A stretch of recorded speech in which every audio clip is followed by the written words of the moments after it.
Sonya Deville returned on SmackDown. What a waste that was. Goodness me, it lasted all of like 3 seconds. It was rubbish. Welcome to the WrestleTalk podcast review of SmackDown. Happy New Year. Welcome to 2021. I am Corporate Chopper. I'm joined by Randy, Andy, Datson. And yes, if you are watching this on YouTube, of course you are, press the like video. Press the like video? Whew. It's a good start to the year. Good start to the year. Press the like button, subscribe for more content like this, and yes, tune back in for more podcast episodes coming soon. So let's talk about SmackDown. This return was rubbish because Sonya Deville hasn't been seen in WWE since SummerSlam, since she lost that match against Mandy Rose of the Loser Leaves WWE match. And obviously she needed time off for real life circumstances and the things that have transpired in her real life. But her coming back is a really big deal because Sonya Deville made her name in 2020. Her feud with Mandy Rose was one of the things that was the highlight of SmackDown especially during the Performance Center era of WWE. And obviously that ended at SummerSlam when the Thunderdome came in and then Roman Reigns took over from there, really. But Sonya and Mandy, let's not forget how amazing that feud was in 2020. Sonya Deville was a big, big deal for a lot of people, and she hasn't been seen in like 4 months. That's a long time in the wrestling world. That's a long, long time. Yes. So I mostly agree. Like it should have been more. It should have been a bigger deal. However, I didn't mind it. I think I hated it less than you hate it because at least it was something. At least, and the way she walked backstage. And the way that everyone like went, that's Sonya Deville. It did make her feel like a big deal. She's still carrying herself like a big deal. So in that sense, I don't mind it because it sort of felt like everyone was taking notice of the fact that she was back. It felt like everyone's like, holy crap, that's Sonya Deville. Whoa, man. What I'm worried about, so I'm trying to channel positivity, but what I'm worried about is that this is just going to be another Carmella, and that's not a bad thing because Carmella has been pretty good since she came back. But I'm worried it's just here's another challenger for Bayley and Sasha, but really Bayley and Sasha are our stars. And also the fact that Mandy Rose is on Raw makes me worry because that's the story that they will always want to tell because it's former best friends. And now they haven't got that. I'm worried that they're not going to have anything to, like should we say, less than inspiring creative will struggle to come up with anything other than, look, it's Sonya Deville. Yeah, that's true. So for people who haven't seen it, just so we can explain what actually happened, a random backstage segment they just threw backstage. Sonya Deville is there, just walking through a backstage corridor. As she's walking, a couple people in the background kind of glance around and it's like, that's Sonya? Why is she here? Yeah. Cole then says, everyone, that's Sonya Deville. WWE has reinstated her. And that was it. And then it cut away. And we went on to the next segment. To me, that's such a massive waste. I agree with you that at least people treated her like, oh, wow, she's back.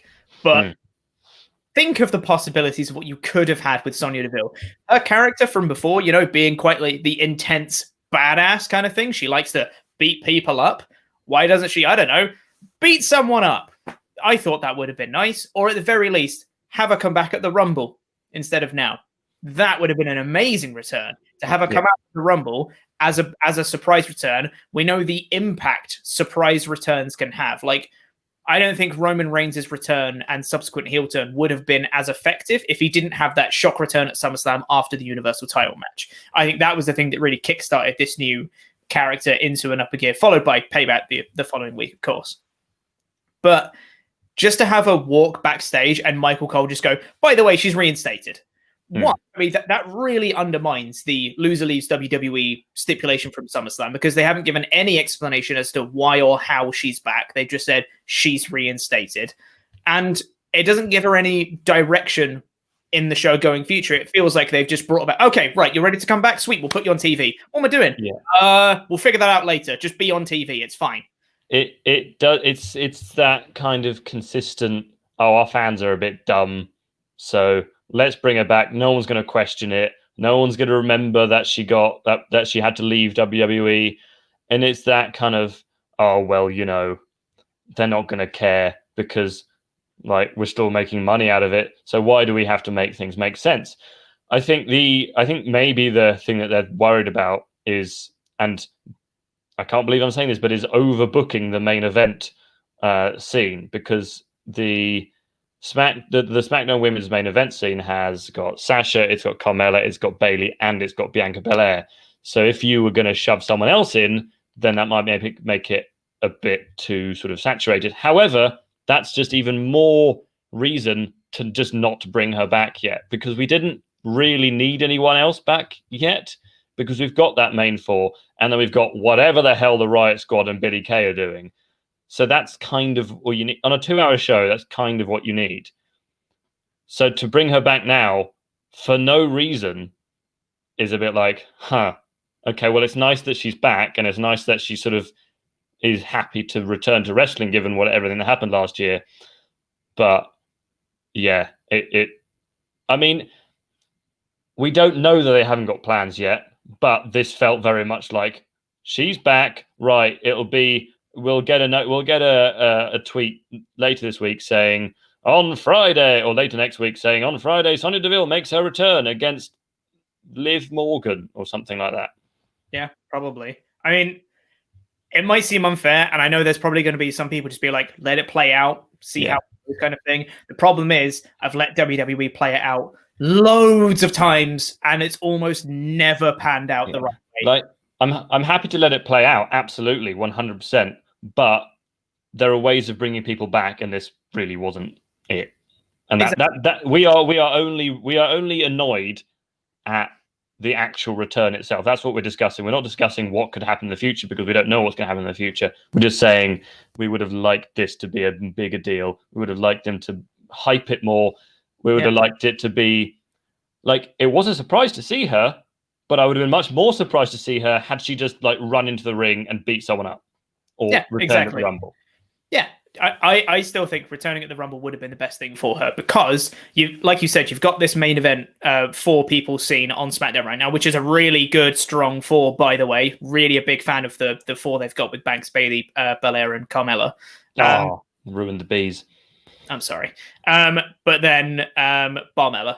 But then if you wait until the Rumble, that at least means that whoever the current challenger for Banks has either won the championship, or, that challenger's faded down the card a little bit, which leaves another slot for Deville to come back and feel important, because you've had enough time for that feud to play out, which is probably going to be Carmella from the looks of things.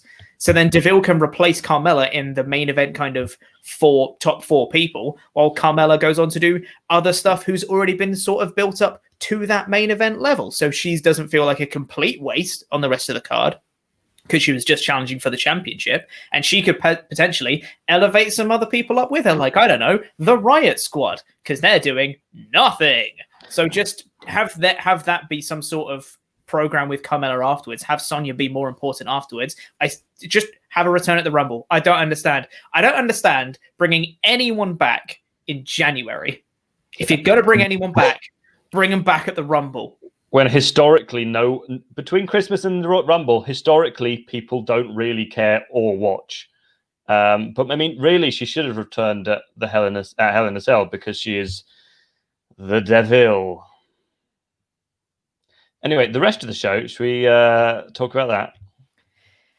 Yeah, I guess so.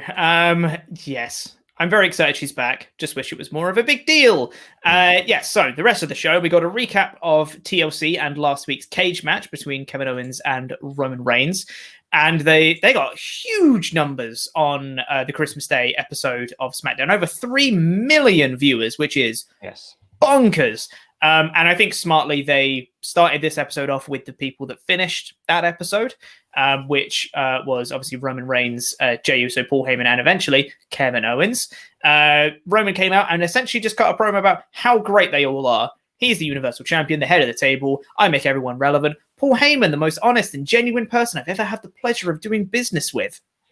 I love Heyman's response to that, by the way, of Roman saying that and Heyman just like praying and bowing to him. It was like, yes, I am. Yes, I am that. He's so good. And then him saying to Jey Uso, he's made him main event Uso before. People were confused which one he is, but to me, you've always been main event Uso. And he makes people relevant, island of relevancy, head of the table, tribal chief. It was all great. It was a good promo from Roman, I thought. Yes. Kevin Owens then comes out, and before he can even say anything, Roman cuts him off. He's like, no one cares what you have to say. We beat you at TLC. We beat you last week on SmackDown. Get out of here. You're done. I don't want anything to do with you anymore. We've proved our point. You're nothing, essentially. Which was great. And then I was in agreement with Roman up to that point. I was like, I mean, yeah, they've had great matches and stuff, but like, someone else would be fresh for Rumble time. Maybe not Owens again. But then Owens made a very good point, and he was like, well, I'm still standing here. That means you failed. You said you were going to take my career, and you haven't. You failed. And I was like, yeah, that's a good point. I kind of want to see another match now. It's just that one line. It just literally sold me on more between these two.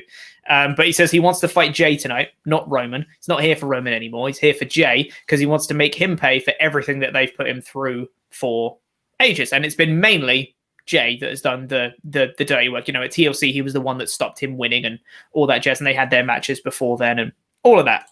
Yeah, which I thought was great. So yeah, it was solid stuff from all parties involved here. Thought it was a good opening segment. Yeah. So the original report was that it was going to be Roman Reigns against Daniel Bryan at the Royal Rumble. However, it does look, because of the reaction this has got, that they are going to do the third iteration of this match, which like you said before the show, I'd have been like, well, okay, fine, we'll do this again, but I would rather see someone else. But now I'm kind of like, okay, yeah, do you know what? This has got enough legs to take it through. They are both good enough. And there are, what's helped this is that it's not just been Roman against Kevin Owens over and over and over. It's been Roman against Kevin Owens. It's been Jey Uso against Kevin Owens. So I think that's really helped. And I think that this does have enough in it. I'm assuming there's going to be some kind of, I hope it's not kind of like Jey Uso in a shark cage or something like that. But I do think this has got enough to have like an Extreme Rules or a maybe a Falls Count Anywhere, given that the sort of end of this segment was Owens being thrown off the. I don't know. Spoilers. God. Sorry. Gonna get to that later. Yeah. No, you're being thrown off the sort of Titantron area. Like it was. I don't know what you would want to call that bit. It's in the Thunderdome screens. Yeah, in the Thunderdome screens. The high bit through a table. So yeah, I can see now, because obviously Daniel Bryan has now declared himself the Rumble match, so he won't be going up against Roman Reigns. So I am happy to see this match again, but that should be it, because it's one of the big five, so it's almost certainly going to be. But yeah, I can definitely see some kind of like a Falls Count Anywhere or a, I don't know, Last Man Standing match, something like that. Yeah, Last Man Standing. Actually, Last Man Standing probably makes the most sense. Yeah, totally. Because it's kind of like Kevin's like, I'm still here. I'm still standing. Yeah. Exactly, yes. But yes, we'll get to the rest of their feud later on in the show. We got a recap of Big E winning the Intercontinental title last week. And then we got Big E versus King Corbin with Sami Zayn on commentary. It was a very short match. Big E wearing his Brody armband. Nice to see. Big E manages to hit the big ending on Corbin, but before he can get the pin, Sami runs into the ring and causes the DQ. On commentary, he was saying how the whole thing was a conspiracy, classic Sami heel shenanigans. And but then the Knights of the Lone Wolf and Sami start to beat down on Big E some more. Apollo Crews comes out and makes the save, which I guess makes sense because Apollo's been hanging out with Big E backstage sometimes for a little while. So I guess they're friends, kind of. There's some history there at the very least. So yeah, Apollo comes out, makes the save. That gets made into a tag team match during an ad break. So it's Apollo and Big E versus Corbin and Sami. And the match itself was, again, it was fine. There wasn't that much in-ring stuff going on. It was more about the angle. which was Sammy once again running his mouth.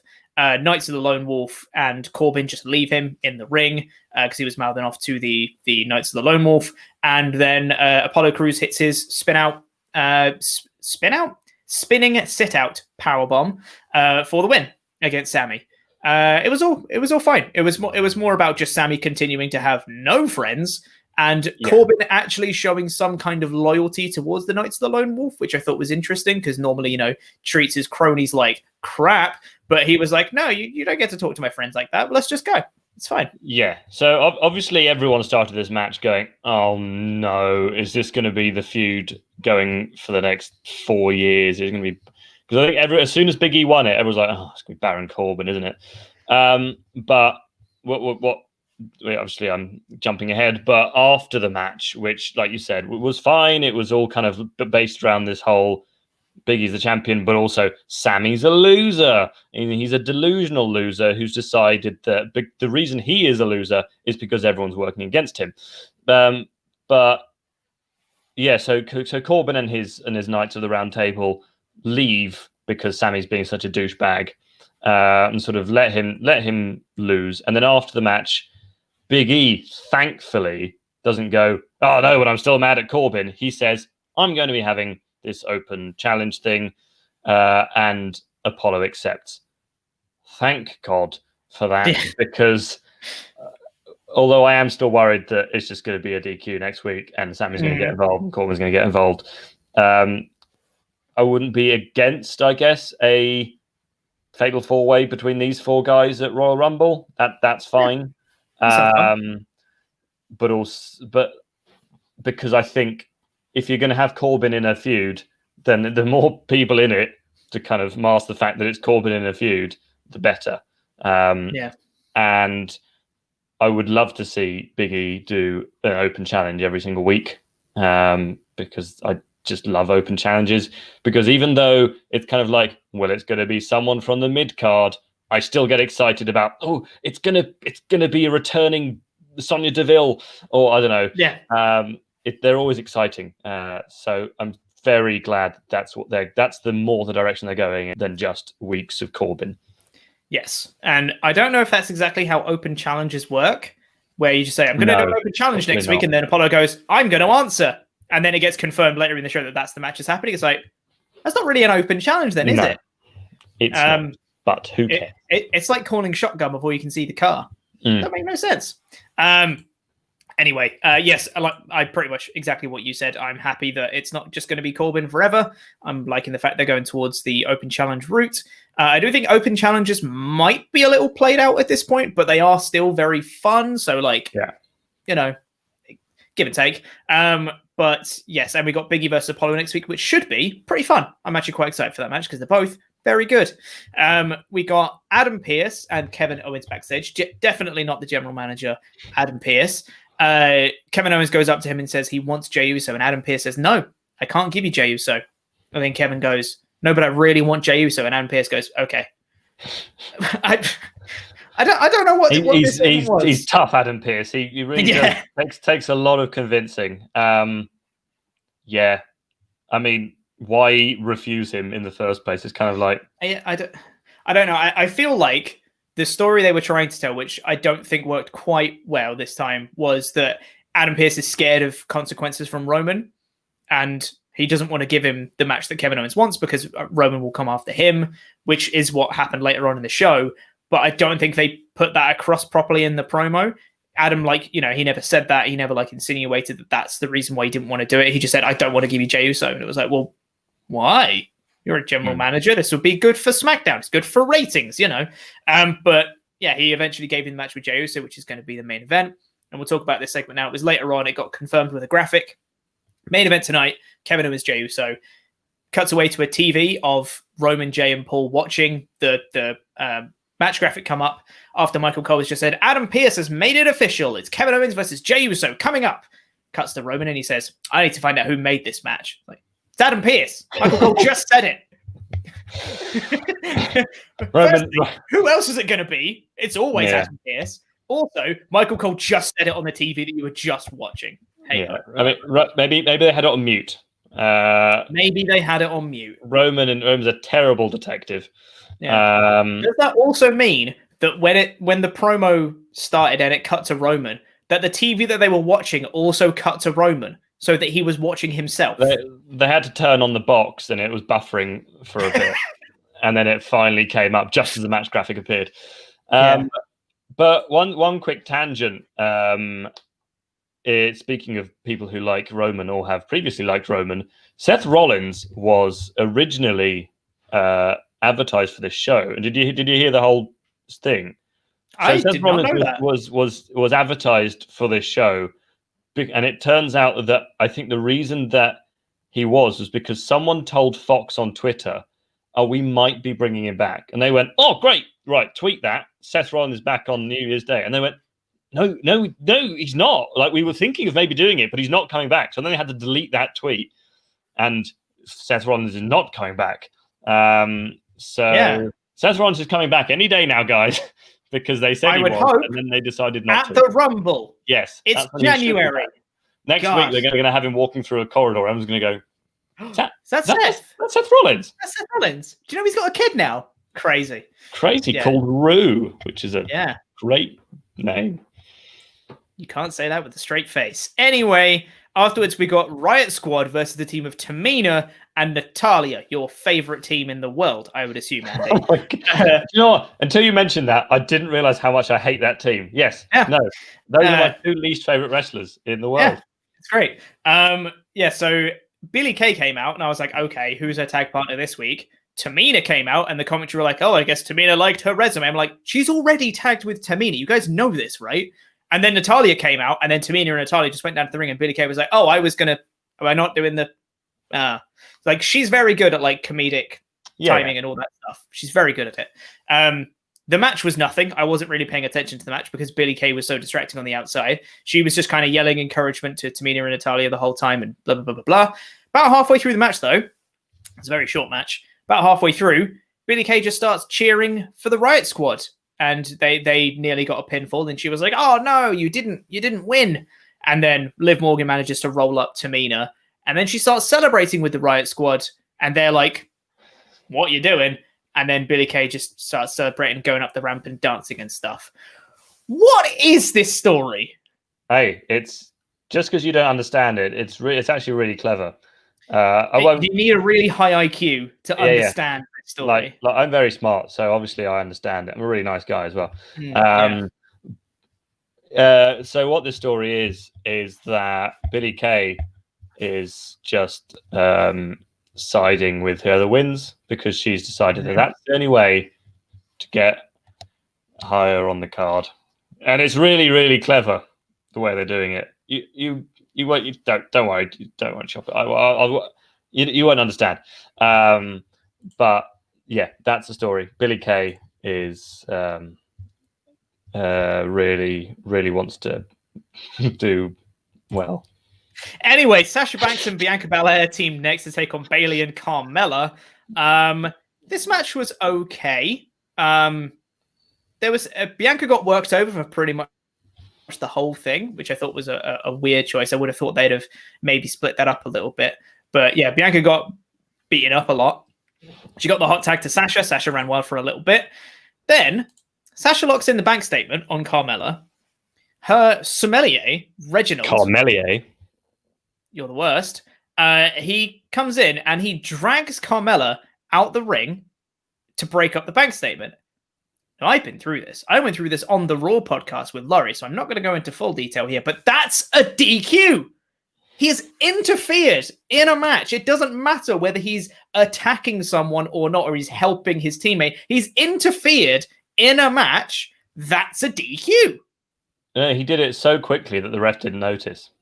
The ref was right there and watched him do it. And then he got in the ring afterwards, and the ref was like, whoa. Hey, man, I woke up to my friend chat of wrestling stuff, and the first thing I saw was Reginald like back rolling out of the ring.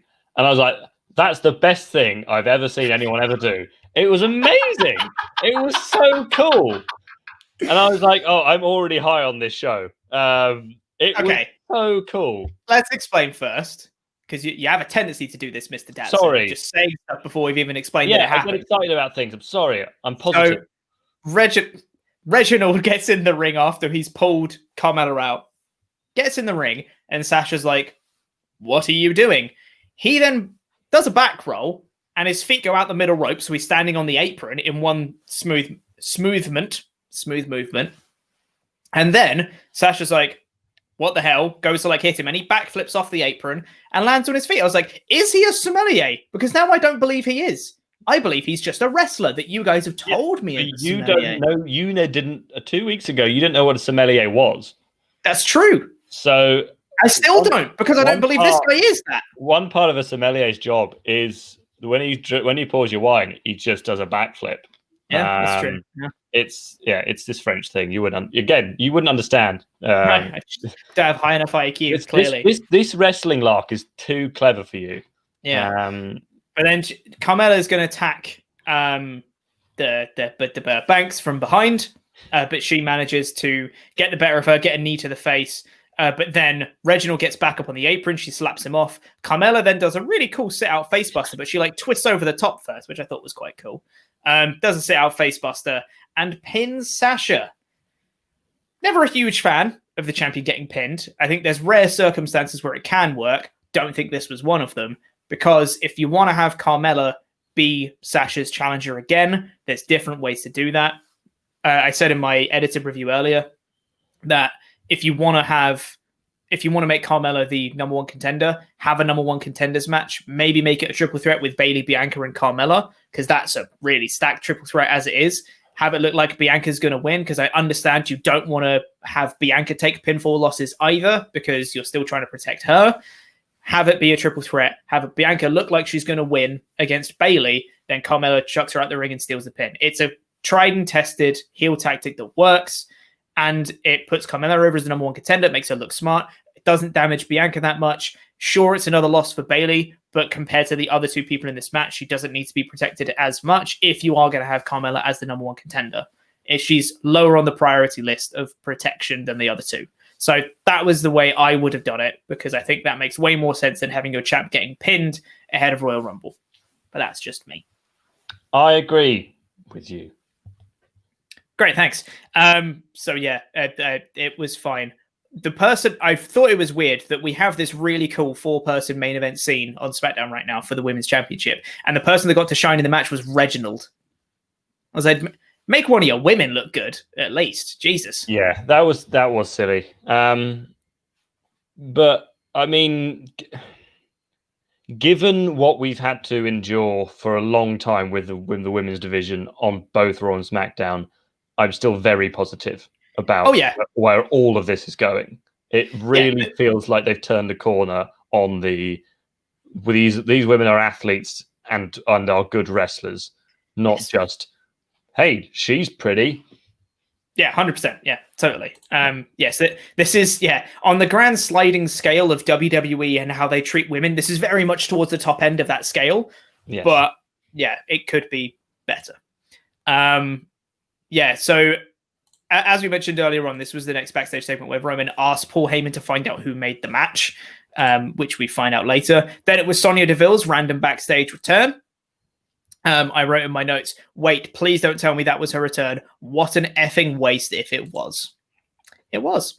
Then we had the Street Profits in the ring next, who did some sort of 2020 celebration, 2021 predictions type thing. Sure. They unveiled a drum kit, and Angelo Dawkins went on it for a bit. And then Montez Ford said that Street Profits are great. And then he said that Dolph Ziggler is like Shawn Michaels, which people have made that comparison since 2012. And then Dolph Ziggler and Robert Roode came out and beat him up with a chair. The beatdown was pretty good. Didn't get this segment. Don't know what it was, really. No, I'm like with Billy Kay, not to the same extent, but it's kind of like, what is the Street Profits gimmick? Because it's just kind of like, they're fun guys and they like having fun. And it's like, that's not really a gimmick that I can get behind as a, like, if I because they're so good, I want them to be like, I would love them to have a sort of a fun, like a sort of like a New Day thing. I obviously don't want them to be the New Day. I don't want them to kind of just copy that, but I would love them to have like a fun side, but also a side where they can get like really like serious. But this is kind of like, we're playing the drums, and then we immediately get beaten up. And it's like they weren't just kind of like, and they didn't get the upper hand. They just got absolutely destroyed with chairs and would just super kick to high heaven. Yeah. But then I was distracted from all of that. When Rude and Ziggler revealed that they're not just Robert Roode and Ziggler. They have a tag team name. Mm-hmm. They are the Dirty Dogs. And it really sounds cool in my voice. The Dirty Dogs. Dogs? Yes, they are the Dirty Dogs, but spelled DAWGS, because that's how you spell it. Cool. I saw that because they wore matching vests with Dirty Dogs on it, and I went, oh no, please don't tell me that's not their tag team name. Please tell me that's not their tag team name. Backstage segment, Ziggler. You know what? They cut a really good promo, I thought. Yeah. Ziggler and Roode, they cut a really good promo about Street Profits just having fun. We need to be taken seriously. We want the tag team championships, which sounds really generic and boring, but it was actually pretty good. And then there's just a line in that promo where Ziggler says, we're the Dirty Dogs. And I went, oh no, that's their name. Yeah, I was hoping 2020 we would put it behind us with terrible names. Slapjack, T-Bar, Mace, Knobend. But it seems we haven't got past that. No. And Dirty Dogs. Dogs. I don't know, man. It sounds rubbish. I don't know. Yeah, it sounds like a skeevy porn channel. I don't know. Yeah. Weird, isn't it? It's not a. It's like they had so long to come up with this. These two have been tagging together for years, and they just go, dirty dogs. Dirty dogs. Yeah, all right. It's like they contacted the people whoever bloody came up with Death Triangle. Yes. And they went, oh right, well we've actually had another name. We thought Dirty Dogs. Like, yes, that is a great name. No, it's a stupid name. Maybe it's an American thing. Maybe we're going to get roasted in the comments because people are like, how did you not know this is an American thing? It's rubbish is what it is, though. It's not great. But it's annoying because it's one of those things where it's like, wow, great promo. Dirty Dogs. Dirty Dogs. And then you just forget everything they said in the promo because they just then say Dirty Dogs. Yeah, exactly. Anyway. Dirty Dogs. It's not as bad as Slapjack. No. But it's not great. After that, we got Daniel Bryan and Otis versus Cesaro and Nakamura in a bit of a Royal Rumble showcase match because we know that Daniel Bryan and assumedly Otis are going to be in the Rumble. Daniel Bryan and Otis were doing some training beforehand. It's a bit weird, but okay. Trying to practice using their hips, which just looked like Bryan was humping Otis, but let's not get into that. Cesaro and Nakamura came up to him in this like pre-taped thingy and just said, "What's going on here?" And then they said, "Oh, yeah, we're practicing for the Rumble." And then they said, "The joke is that you think you can win the Rumble." Lol, lol, lol, lol, lol, lol. And then they had a match. We got like 10 seconds of Cesaro and Bryan, and I'm like, God, just do that. It's not hard. Just do Cesaro versus Gable in a long singles feud and give them time on pay-per-view. Do Cesaro versus Bryan. Give them a singles feud and give them time on pay-per-view. I promise it will be amazing. I don't think you realize, Pete, that Cesaro has to be in a tag team with another foreign person. He can speak 5 languages, Datson. Yeah, exactly. So he's 5 times as foreign as everyone else in the company. True. So he has to be a foreign heel. You know what? You're not wrong. Yes, it was a fine match. There wasn't that much to it. Otis went for the caterpillar. and Gable was actually encouraging him to do so this time. Missed with a Vader bomb. Daniel Bryan came in, hit a knee on Cesaro, and locked in the yes lock on Nakamura for the win. So they're pushing Bryan pretty strong. It looks like he's going to be a strong contender to win the Rumble. He might win it, he might not, but he's definitely going to be a strong contender. Maybe like one of the final four you might expect. But we've had Bryan in the Rumble before, so I'm not going to get my hopes up based on his track record. Like 6 years ago, we had Bryan in the Rumble. We were like, yes, finally, he's going to win it. Now it's and time. He was immediately kicked out of the Rumble. Like, oh. So, yeah, like you say, I'm not going to get my hopes up. I mean, to be honest, I don't think Bryan needs to win the Rumble. But if he won the Rumble, I'd be like, hey, crazy, that's awesome. But he doesn't need to as much as other people. No, I agree. He doesn't need to. However, he hasn't won it before. So I feel like it's something that he could do. Just another accolade to his name. I think it would be good. It was like when Seth Rollins won it to face Lesnar at Mania 35. Like, he didn't need to win the Rumble, but I was happy that he did because it's like, okay, Seth Rollins, former Royal Rumble winner. That's cool. But yes, after that, we got the main event, which was Kevin Owens versus Jey Uso. Paul Heyman reports back to Roman Reigns just before it happens backstage that Adam Pearce was the one that made this match. Shock, horror. And Roman's just like, why does he continue to disrespect me? So I'm assuming there's some sort of consequence coming next week, potentially, with Roman getting his revenge on Adam Pearce, potentially. This match, I was really excited for it because it's Kevin Owens versus Jey Uso. It's the main event of SmackDown. We know these two can go. They've had this spot before. Bound to be pretty good. Started off really well. Loads of fire coming out. They both just started just on top of each other, just brawling, wailing away on each other, just no care about wrestling moves. They're just fighting. It was great. Lots of fire coming out of it. I was like, this is really good. Went to an ad break. I was like, okay, when we come back, there's going to be a great match waiting for me. Came back from an ad break. They're both kind of on the top rope, fighting about who's going to, get suplexed off or whatever. Jey Uso hits Kevin Owens off, goes for a splash and misses, lands awkwardly on his knee. Kevin Owens hits a stunner and wins. And I was like, why was all of the match in the ad break? That was weird. But then the beatdown after it kind of made up for that. I get why we didn't have a full match. We've seen these two in the main event spot a lot before, so I understand they didn't want to have that be kind of like repetitive. Just felt a bit odd with the pacing of that. But then we got a beatdown afterwards that was great. It was great. However, let's explain what happens first before you say your thoughts on the beatdown, because I know what you're going to do. You're going to talk about the beatdown before we've explained what the beatdown was. So let's explain the beatdown first. So straight after the match, Kevin Owens grabs some handcuffs, much like Jey Uso did to him in the steel cage last week, handcuffs Jey to the ropes and just starts beating him down, trying to bait Roman to come on out and save him. Eventually, he's not coming out. Kevin Owens uncuffs him and takes down. He says, fine, I'll come to you.